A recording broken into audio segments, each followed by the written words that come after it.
Muito boa tarde para você. Segunda-feira, 5 de dezembro, RF News no ar. Veja os destaques da edição de hoje.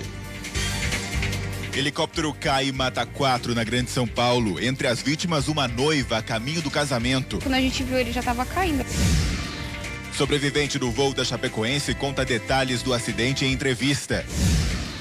Depois de 8 dias de julgamento, Elise Matsunaga é condenada a quase 20 anos de prisão. O jurado é leigo. Menina de 10 anos morre após ser atropelada por lancha no Rio de Janeiro. De repente, o barco veio e entrou na banana de uma vez. E ainda, fãs de quadrinhos e cinema lotam feira em São Paulo. Realmente vale a pena. E os cuidados com os gestos na hora de conseguir um emprego? Você já pensou nisso? Procure fazer gestos com as 2 mãos. Os detalhes ao vivo no RF News.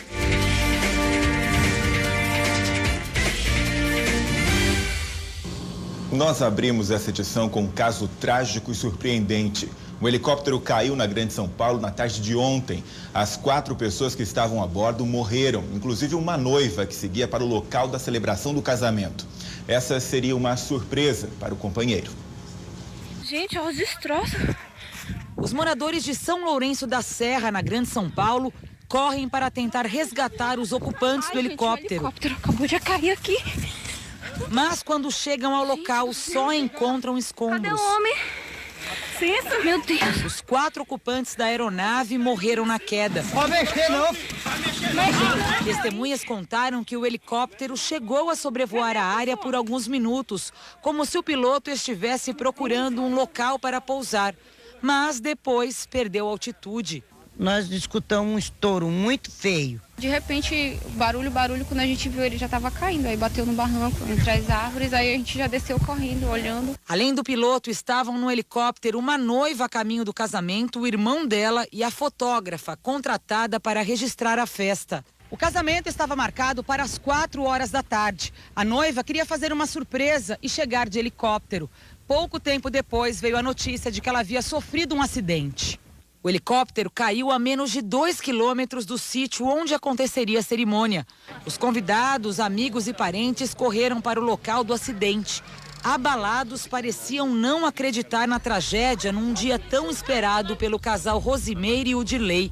Eles estavam juntos havia 1 ano. Rita, cunhada do noivo, era a madrinha do casamento. Ela contou que Udirley recebeu a notícia quando estava no altar e entrou em estado de choque. Entramos, padrinho, ficamos aguardando. O noivo ansioso, eu imaginei assim, falando, daqui 1 hora ela está chegando. E quando a gente recebeu a notícia que ela, infelizmente, o que tinha acontecido. Peritos do Centro de Investigação e Prevenção de Acidentes Aeronáuticos foram encaminhados ao local para apurar as causas do acidente. O helicóptero partiu de Guarulhos, na Grande São Paulo. A aeronave, um modelo Robson 44, havia sido comprada recentemente e, segundo informações da ANAC, tinha situação regular. Havia muita neblina na região na hora da queda. O helicóptero da Polícia Militar não conseguiu se aproximar para tentar o resgate por falta de visibilidade. Testemunhas contaram que o piloto ainda desviou de um grupo de crianças que brincava a poucos metros do local do acidente. Que tragédia, hein? E um ciclone subtropical causou muitos estragos em Santa Catarina. E ainda na manhã de hoje, milhares de moradores estavam sem energia elétrica. A força do vento arrancou árvores pela raiz, derrubou placas de publicidade e destruiu vários abrigos de ônibus. Pedaços da cobertura do estádio da Ressacada vieram parar perto da pista, outros no gramado. Agora a gente está levantando tudo para ver o que a gente vai conseguir aí recuperar o mais rápido possível. O sul da ilha ficou sem sinal de celular e sem luz. Postes de energia elétrica foram parar no chão. E no Pântano do Sul, pelo menos 5 barcos afundaram durante a passagem dos fortes ventos. Quando soubemos da notícia já era tarde demais. No Campeche encontramos moradores cobrindo telhados, tentando recuperar o que foi atingido pela chuva. Nunca tinha vivido essa sensação assim, de que parecia que estava tudo se acabando. Horrível. Na cidade de Palhoça, muita destruição também. Um dos bairros mais atingidos foi a Praia da Pinheira. Por lá, mais de 100 casas foram destelhadas ou atingidas por árvores. Postes inteiros foram arrancados com a força do vento e até amanhã desta segunda-feira, os moradores ainda estavam sem luz. Além das casas destelhadas pelo vento, outras também foram danificadas pela queda de árvores. Para atender todos os chamados, o Corpo de Bombeiros montou uma sala de situação no quartel do Continente. Teve ainda reforço nas equipes de socorro. Milhares de brasileiros foram às ruas ontem para protestar contra a corrupção e a favor da Operação Lava Jato. No Rio de Janeiro, uma multidão lotou a orla de Copacabana. Manifestantes levaram faixas com a frase "Fora Renan" e uma bandeira do Brasil com a frase "Pátria Amada". Em Brasília, milhares de pessoas foram para a esplanada dos ministérios mostrar apoio à Operação Lava Jato. Muita gente vestia camisas com imagem do rosto do juiz Sérgio Moro. Em um varal foram penduradas imagens do Pichuleco, o boneco que simboliza Lula com a roupa de presidiário. Os protestos aconteceram por todo o país. A população foi às ruas em capitais como Belo Horizonte, Porto Alegre e Goiânia. Em São Paulo, a manifestação se concentrou em frente ao MASP na Avenida Paulista, uma das mais importantes da cidade. As pessoas também pediram a prisão do ex-presidente Lula. Os atos que ocorreram em 82 cidades do país foram pacíficos e reuniram 75 mil pessoas, segundo a estimativa da Polícia Militar. Já os movimentos que organizaram as manifestações falam em 487 mil pessoas.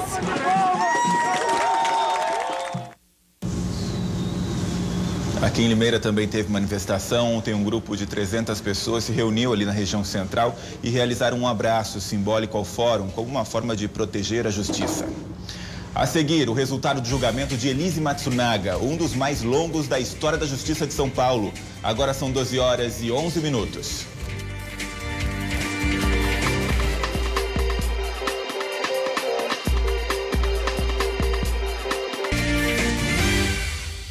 RF News de volta e ao vivo para todo o Brasil. Agora são 12h15. Agora o resultado do julgamento de Elise Matsunaga, que só saiu na madrugada de hoje, um dos mais longos da história da Justiça de São Paulo. Ela foi condenada a quase 20 anos de prisão. A decisão do Tribunal do Júri só saiu na madrugada do 8º dia de julgamento. Denunciada por homicídio triplamente qualificado, motivo torpe por ter agido supostamente por vingança, meio cruel porque teria cortado o corpo de Marcos enquanto ele ainda estava vivo e recurso que impediu a defesa da vítima. Este foi o único aceito pelos jurados. A leitura da sentença foi feita pelo juiz Adilson Palkowski Simone. Afirmou a materialidade e a autoria do homicídio julgado à acusada. E, afastando a figura privilegiada, reconheceu, de todas as qualificadoras, apenas a consistente recurso impossibilitante da defesa da vítima. Como Elise confessou o crime durante todo o julgamento, a defesa trabalhou para uma condenação por homicídio simples, movido por forte emoção, o que renderia pena menor. Tese que também não foi aceita pelos jurados. Na sentença, o juiz fez referência à confissão. Por confessar, apresentando, no entanto, a sua versão defensiva, tão só dias depois do episódio criminoso, quando as investigações já convergiam contra ela, cuja dinâmica, na esteira do veredito do Conselho de Sentença, aponta cuidar-se de prática revestida de cuidadosa premeditação, reveladora de uma personalidade fria e manipuladora e, portanto, extremamente perigosa. Elise foi condenada a 19 anos, 11 meses e 1 dia. Ela já está presa desde junho de 2012. O crime foi em maio de 2012. Marcos Matsunaga, diretor de uma grande empresa de alimentos, foi morto pela esposa com um tiro na cabeça. Em seguida, Elise cortou o corpo do marido, que foi jogado na área rural da Grande São Paulo. Desde a morte do pai, a filha do casal está com os pais de Marcos. Elise também foi condenada por ocultar o corpo do marido. Para o promotor do caso, os laudos levaram o júri a rejeitar as duas qualificadoras. Que cada membro leigo interpreta da sua forma. Para mim não havia dúvida nenhuma, para o doutor Durso não havia dúvida nenhuma, para quem é técnico não havia dúvida nenhuma, mas o jurado é leigo. Se de repente você coloca uma série de obstáculos, de dúvida, de complexidades, eles decidem muitas vezes na dúvida. E essa é a regra básica do direito e do processo penal. Na dúvida, você tem que decidir em favor do réu. A acusação ainda não sabe se vai recorrer do resultado, mas deixou o tribunal com a sensação de que a justiça foi feita. Ela vai cumprir a sua pena e no futuro vai ter a sua liberdade. E poderá ter inclusive contato com a Helena, com sua filha. Esta situação jamais estará presente para a mãe do Marcos. Esta nunca mais poderá encontrar seu filho, porque este foi vítima desse bárbaro homicídio. Homicídio bárbaro, sem dúvida, que cumpra agora pelo crime, que pague pelo crime que cometeu, né? Agora os detalhes da prisão da prefeita de Ribeirão Preto, Darcy Vera. Ela é suspeita por desviar 213 milhões de reais dos cofres públicos. Darcy Vera deixou a sede da Polícia Federal em Ribeirão Preto e seguiu para a Superintendência da PF em São Paulo, onde está presa. Há 3 meses, a prefeita de Ribeirão Preto era investigada num esquema de corrupção que envolvia fraudes em licitações, compra de apoio político e o pagamento irregular de honorários a uma ex-advogada do Sindicato dos Servidores Municipais. O desvio de dinheiro público, segundo a PF, chega a 203 milhões de reais. Essa fazenda, avaliada em 10 milhões de reais, tem 10 quartos, 6 suítes e ampla área de lazer. A produção de leite é de 650 litros por dia. Segundo a PF, tudo pago com dinheiro desviado. As investigações apontaram que a fazenda está em nome de Maria Zueli Librandi, aliada da prefeita, ex-advogada do Sindicato dos Servidores Municipais, outro advogado do mesmo sindicato, Sandro Rovani, e o ex-secretário de governo, Marco Antônio dos Santos, também foram detidos. De volta e ao vivo com o RF News, agora são 12 horas e 27 minutos. Uma menina de 10 anos morreu decapitada após ser atingida por uma lancha em Cabo Frio, região dos Lagos, no Rio de Janeiro. O acidente aconteceu em Cabo Frio, um dos principais destinos turísticos da região dos Lagos, no Rio de Janeiro.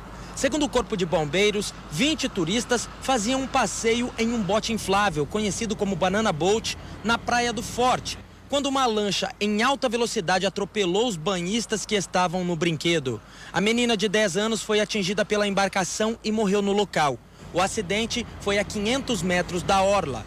Durante o domingo, equipes da Marinha e do Corpo de Bombeiros fizeram buscas no mar pelo corpo da criança de 10 anos. Um drone também deu apoio à operação com imagens aéreas. A gente está empenhado nessa busca com 4 embarcações, temos 2 jet skis, um bote de resgate e uma lancha também empenhada. Tem 20 bombeiros nas buscas nessas embarcações, temos também um apoio do grupamento de busca e salvamento no mergulho do local. Outras 3 pessoas que estavam no bote inflável ficaram feridas e foram levadas para o hospital da cidade. Os 10 passageiros que estavam na lancha não tiveram ferimentos. Este turista, que mora em Minas Gerais e estava no Banana Boat no momento da colisão, disse que o condutor do bote tentou fazer sinal ao homem que conduzia a lancha, na tentativa de evitar o acidente, mas não deu tempo. O banhista conta os momentos de pânico que vivenciou. E de repente, a gente estava indo tudo sossegado, de repente o barco veio e entrou na banana de uma vez, jogou a gente tudo na água, macetou a menina.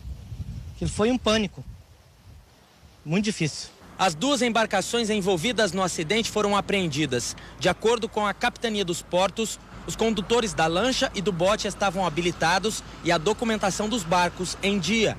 A Marinha do Brasil abriu um inquérito administrativo para apurar as causas do acidente. O laudo deve sair em até 90 dias. A Marinha vai, na sua investigação, apurar profundamente tudo o que ocorreu, todos os envolvimentos, e vai verificar as causas e estabelecer exatamente as responsabilidades de cada um dos condutores.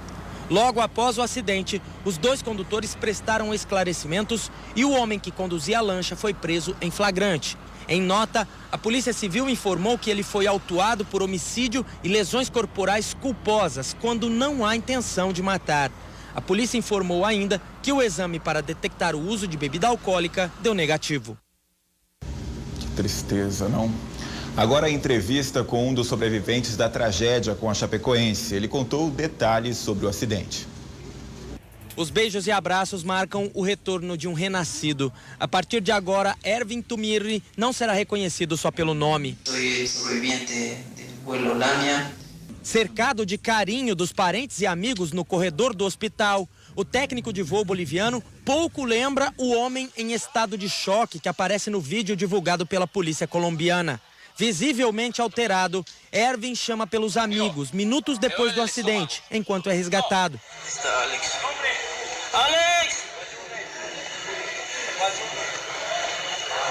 Ángel! A equipe de resgate pede para que ele se acalme, não gaste energia. Cálmate, cálmate. Não te desgaste, não te desgaste, não te desgaste. Não te desgaste, já técnico?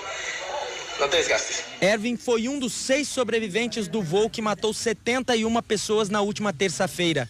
O avião levava o time da Chapecoense para a final da Copa Sul-Americana, na Colômbia.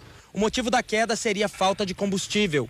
Ervin disse que momentos antes da queda conversava com o técnico Caio Júnior, da Chapecoense, quando o aviso para colocar os cintos foi dado. O técnico de voo retornou à poltrona dele e afivelou os cintos. Ervin afirmou que o avião começou a balançar, mas ninguém percebeu que aquilo se tratava de uma pane, já que todos se preparavam para o pouso. Após os solavancos, o técnico de voo disse que as luzes de dentro do avião se apagaram e o primeiro impacto foi sentido e que depois não se lembra de mais nada. Todos estuvimos listos para aterrissar e tudo isso. Não esperávamos isso. Ervin foi o primeiro dos sobreviventes a receber alta do hospital colombiano. Ele saiu de cadeira de rodas e com um colar cervical e disse que, apesar do susto, está bem. Dou graças a Deus por tudo isso. Estou muito contente porque me haya dado uma oportunidade acá na vida. A gente ouve ele falar e é inacreditável, né? Não dá pra gente imaginar o que ele e os outros sobreviventes passaram. Aliás, os outros sobreviventes, incluindo os 4 brasileiros, continuam internados e ainda não tem previsão de alta. O lateral Alan Ruschel está falando mais. Ele já até pediu um churrasco aos médicos da UTI e aos parentes que estão na Colômbia. O goleiro Jackson Follman, que teve a perna direita amputada, pode sair da unidade de terapia intensiva nos próximos dias. Ele ainda terá de passar por uma cirurgia na coluna. O jornalista Rafael Renzel também respira sem ajuda de aparelhos. Ele conversou com a família, mas permanece na UTI para controlar uma infecção pulmonar. Já o zagueiro Neto, que está com pneumonia, é o único que continua entubado. E o final de semana foi marcado por homenagens às vítimas da tragédia em todo o país. Homenagens por todo o país. Em Cianorte, no Paraná, foi velado e enterrado o corpo do goleiro Danilo. Kleber Santana, o capitão da Chapecoense, teve a despedida ao lado de familiares na Ilha do Retiro, do Esporte Clube em Recife. 3 jornalistas do Grupo RBS foram enterrados em Florianópolis. Outras 13 vítimas em Chapecó, entre elas o jornalista e assessor de imprensa da Chapecoense, Cleberson Silva. Não tinha tirar um, tirar o outro, eram toda uma família. O presidente da Federação Catarinense de Futebol, Delfim de Pádua Peixoto Filho, foi cremado em Balneário Camboriú. 20 vítimas do acidente foram enterradas em Santa Catarina. 15 somente em Chapecó. Os outros 51 mortos foram sepultados em outros 11 estados brasileiros, além da Bolívia. O corpo de Renan Agnolin, repórter e apresentador da RIC TV, afiliada da Record TV em Santa Catarina, foi enterrado em Erechim, no Rio Grande do Sul, cidade natal do jornalista. O Renan, a mesma coisa que ele era na televisão, ele era conversando com a gente, ele era no grupo de amigos, ele foi sempre um cara extremamente simples, um cara extremamente acessível. O corpo do treinador Caio Júnior foi cremado numa cerimônia em Curitiba. Familiares soltaram balões verdes em homenagem. No Rio de Janeiro foram enterrados os jornalistas Paulo Júnior Clemonte, Vitorino Chermonte, Guilherme Marker e Guilherme Vanderlars, além do repórter cinematográfico Rodrigo Santana Gonçalves. Ari Júnior foi velado no Rio e enterrado em Goiás. Em São Paulo, as despedidas foram para o coordenador de externas Lilácio Pereira Júnior e para o narrador Devair Pascoalon, conhecido como Deva Pascovitch. O adeus ao lateral Jimenez foi em Ribeirão Preto, no interior paulista. Já o ex-jogador e comentarista esportivo Mário Sérgio foi cremado numa cerimônia fechada para a família em Itapicirica da Serra, na Grande São Paulo. O técnico Muricy Malho esteve lá. O Mário, como jogador, o cara que era indiscutível, era diferente na época. Como técnico, eu gostava muito, particularmente, um cara que era inventivo, não fazia coisas normais. E como comentarista, eu acho, sinceramente, não falando de todos, mas eu acho o melhor do Brasil. Acho que depois de uma semana aí o Brasil começa agora a se recuperar dessa tragédia, né? RF News de volta e ao vivo para todo o Brasil. Agora são 12 horas e 41 minutos. Após 2 quedas no preço dos combustíveis, o consumidor final sentiu apenas 1 centavo de diferença. Mas você sabia que cuidar da manutenção do veículo pode gerar uma economia de até 30%? Então preste atenção nas dicas. O motorista vive de olho na bomba esperando pagar menos pelo combustível. Só que mesmo depois de 2 anúncios de redução feitos pela Petrobras, a economia por litro é de cerca de 1 centavo para o consumidor. Mas a economia com combustível não significa apenas um bom preço. Os cuidados com a manutenção do carro têm relação direta com o tanto que ele gasta. Sem revisões periódicas e trocas de algumas peças, o consumo pode ser até 30% maior. Ficou surpreso? Estas 2 motoristas também. Elas admitem que não entendem nada de mecânica, mas já notaram que os carros andam bebendo demais. Pelo menos na minha opinião, consome e eu acho que tem algum probleminha. Já estou sentindo que está pesando um pouco mais no bolso. Aí chegou ao ponto de não compensar mais usar o carro. Vamos ver onde está o problema com quem entende, um mecânico. A Cássia comprou o carro há 2 anos e ele nunca passou por uma revisão.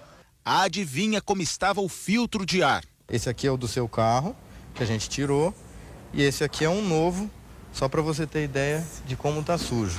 Tá, isso aqui ele gruda poeira, poluição, e é fundamental, porque o motor, ele aspira o ar, passa por essa peça e vai alimentar todo o sistema do motor. Ô Cássia, o filtro de combustível também já deveria ter sido trocado. Ele serve para reter a sujeira que vem do tanque. Quando está entupido, o motor faz mais força para funcionar e gasta mais combustível. O raciocínio é parecido para o filtro do óleo. Quando esse filtro trabalha obstruído ou vencido, ele perde a eficiência de estar segurando essas impurezas. E aí o óleo começa a perder viscosidade, tá? E o motor passa a trabalhar mais forçado por conta do óleo. Entram na turma da economia. São as responsáveis pela faísca, que faz com que a mistura de combustível e ar exploda e provoque o movimento do carro. Quando ficam gastas, isso não funciona direito e o combustível é desperdiçado. A Cacá tem a revisão em dia, mas de quanto em quanto tempo os pneus são calibrados. Eu paro para abastecer, aí eu tô com pressa, né? Aí ele fala assim, quer calibrar? Aí eu faço assim, outro dia.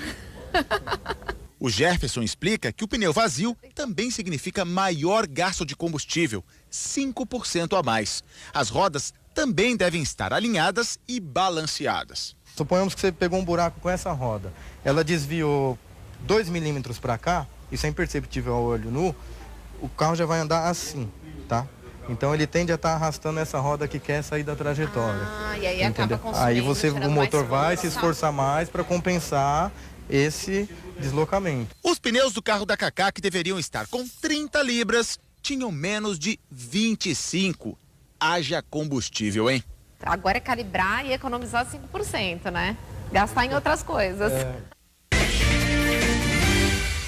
RF News de volta e ao vivo para todo o Brasil. Agora são 12 horas e 53 minutos. Você se preocupa com a maneira como gesticula? Já parou para pensar que essa forma de comunicação pode dizer muito a seu respeito? Especialistas dizem que a expressão corporal pode ser decisiva na hora de conquistar um emprego, por exemplo. Balançar as pernas, tirar e colocar o anel do dedo. Quem nunca fez gestos como esses sem se dar conta da mensagem que pode estar sendo transmitida? Um aperto de mão muito fraco pode representar, por exemplo, passividade. Já um forte demais, desejo de mostrar poder e intimidade. O corpo entra como um elemento muito significativo para dar vida, para envolver ainda mais as pessoas. Por exemplo, imagina uma pessoa falando alguma coisa com força, vibração, intensidade, mas sem usar as mãos, sem expressar no rosto ou na própria postura. Esses elementos que fluem de forma sutil, mas reforçando todo o processo da comunicação.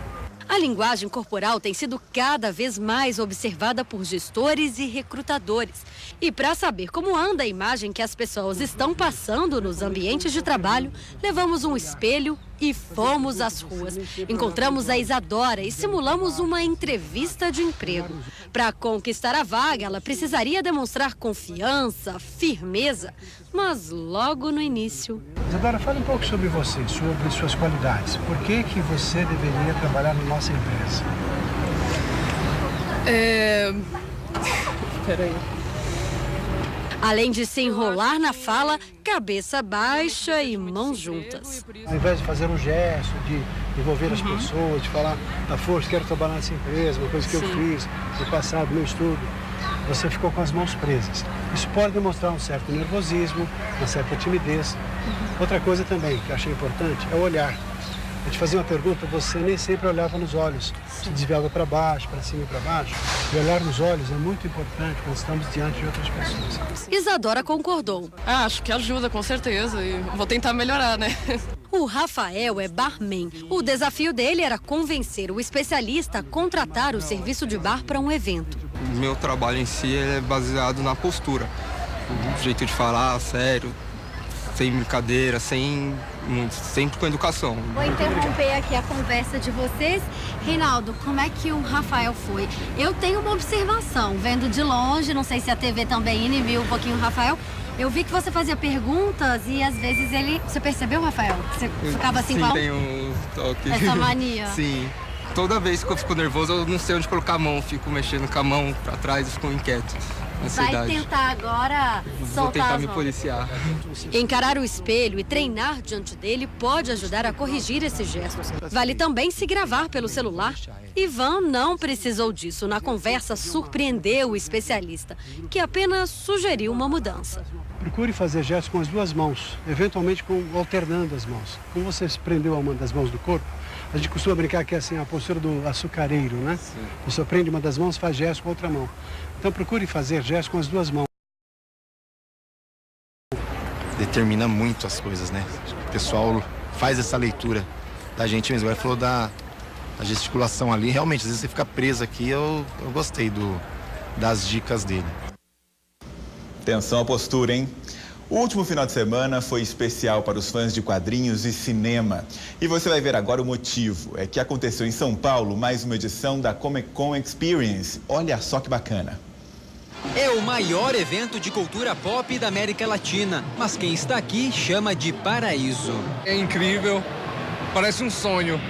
Tudo está de cabeça para baixo no mundo do Homem-Aranha. E que tal aparecer no cartaz do próximo filme de ficção científica e ainda flutuando? A feira reúne as últimas novidades para quem é apaixonado pelo universo dos quadrinhos, cinema, séries, games e figuras colecionáveis. E aqui os personagens ganham vida. É fácil esbarrar no Batman ou no Wolverine. Eu sou o Coringa. Vestido para a guerra? É uma versão do jogo DC Universe Online para computadores. O nome cosplay é uma mistura de costume e play. Então eles se vestem, o costume, e play, eles interpretam os personagens. Então assim, você vai ver vários Batman andando por aqui, várias Mulher Maravilha, então é muito legal. Os fãs capricham na performance. O personagem tem que ser real. Sim, tem que ir o melhor possível, né?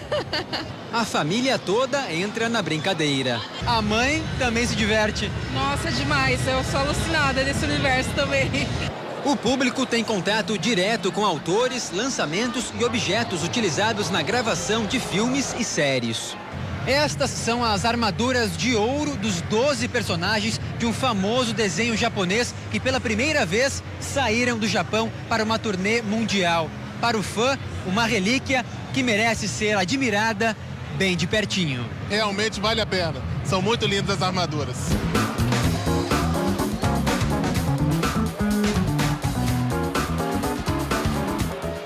Termina aqui. Uma excelente tarde para você e até amanhã.